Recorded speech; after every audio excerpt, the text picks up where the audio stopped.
So in this lesson we're going to start looking at reflection and mirrors and how light reflects off of a mirror, or kind of some general rules for light reflecting off a mirror. Some quick facts about light. Visible light is a type of electromagnetic radiation. What this means is it's made up of varying electric and magnetic fields moving through space. Light travels very fast, approximately 300,000 kilometers per second, or 300 million meters per second. What that means is that light will travel around the circumference of the Earth at the equator something like 7.5 times in a second. Light travels between here and the sun in a little over 7 minutes. Light, unlike other waves, can travel through a vacuum. It doesn't necessarily need a medium for it to travel through. So comparatively speaking, compared to sound, light is a much faster, much more interesting wave in terms of how it reacts. However, light does something that most other waves do when it strikes certain types of surfaces. When light strikes a mirror, it reflects. And so we have a law called the law of reflection, which is a way of predicting how a ray of light is going to reflect off of a surface. And so if we measure the angle between what's called the normal, which is a line drawn perpendicular to your mirror, this angle here is what we call the angle of incidence. The incident ray is the ray that's coming into the mirror. This angle here is what we call the angle of reflection, and that's the ray that's being reflected away from the mirror. And one thing to point out about these two angles with respect to the normal is that they are both perpendicular, or excuse me, they're both the same. Now the reason why we measure this angle with respect to the normal and not with respect to the mirror is that this will also work with mirrors that are not flat. This will work with curved mirrors, where measuring the angle with respect to the mirror would be much more challenging. Now there are two general types of reflection when we talk about mirrors. One is what we call specular reflection, and specular reflection happens when all the rays bounce off. Really, if you have a set of parallel rays, they bounce off the surface as a set of parallel rays. In order for this to be true, you have to have a smooth, flat surface. The other type of reflection is what we call diffuse reflection. And in diffuse reflection, the light rays are going to bounce off at all various angles. This is when you have a surface that is not smooth. So if you have a nice clean mirror, you're going to get specular reflection. If you start to get dirt on the mirror or scratches in the mirror, you might get diffuse reflection. So let's look at images that are formed by plane mirrors. When we talk about a plane mirror, we're talking about a flat mirror. The mirror on your wall is a plane mirror. First thing to point out is that the image is upright, meaning that the top part of the object and the top part of the image both point the same direction. You don't look in a mirror and see your head below your feet. You see your head up above. Images in plane mirrors happen to be the same size as the object, of course relative to the object's distance away from that mirror. And the image formed by a plane mirror is located behind the mirror, meaning that it looks like the image of that object is somewhere behind the mirror. That's what we call a virtual image. You'll sometimes see this trick done in restaurants or office buildings, or sometimes houses. One trick to make a room look larger than what it really is to put a large set of mirrors on one wall. What it'll give is the illusion that there's a lot more room when there's actually not that much room. The other interesting thing about plane mirrors is they are inverted left to right, which means if you hold up your right hand, it looks like the left hand of the image is being raised. That's just a consequence of how light actually reflects off mirrors.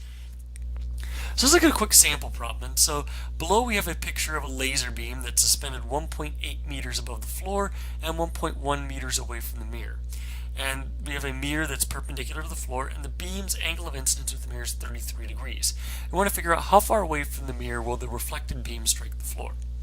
So what this is actually going to look like, there's what the reflected beam is going to look like. And the first thing I can say is that the angle of reflection also has to be 33 degrees.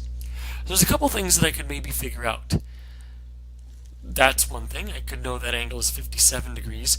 And ultimately what I have is a geometry problem where I'm trying to figure out this side of this right triangle. So the first thing I'm going to do is figure out, well, how tall this part of this mirror is. Because I know that this distance plus this distance has to equal 1.8. So I find this distance, I could subtract it from 1.8 to find that distance. And so I could say the tangent of 57 is equal to opposite over adjacent. Multiply by y to get y tangent of 57 is 1.1. Then I can solve for y by doing 1.1 divided by tangent of 57. So that distance is 0.714 meters, which means that the rest of this distance is 1.086 meters.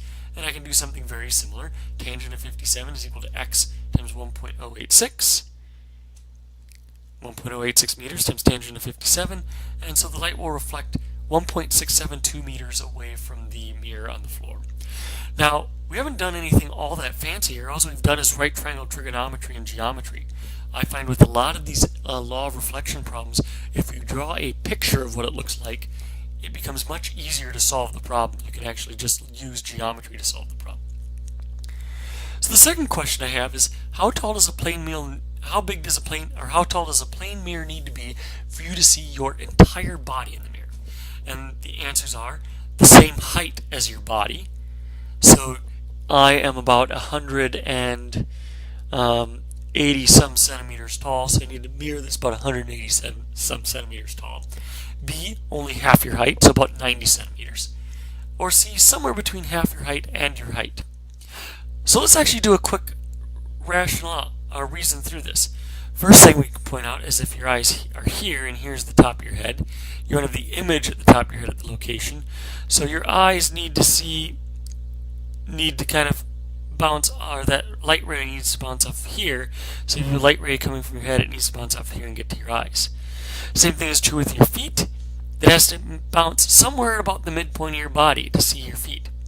So the actual answer here is you only need a mirror that's half your height, because the way the light bounces off of a mirror, you can actually see your whole body with a mirror that's only half your body's height. Now we'll start to look at in the next lesson, we'll start to look at spherical mirrors. And so there are two types of spherical mirrors. One is either the concave or the converging mirror. These are when you have a light ray or parallel light rays coming into a converging mirror. They all converge at a single point. And the other one is what's called a convex or diverging mirror. What's true about a diverging mirror is that when you have parallel light rays, they all diverge at a certain point.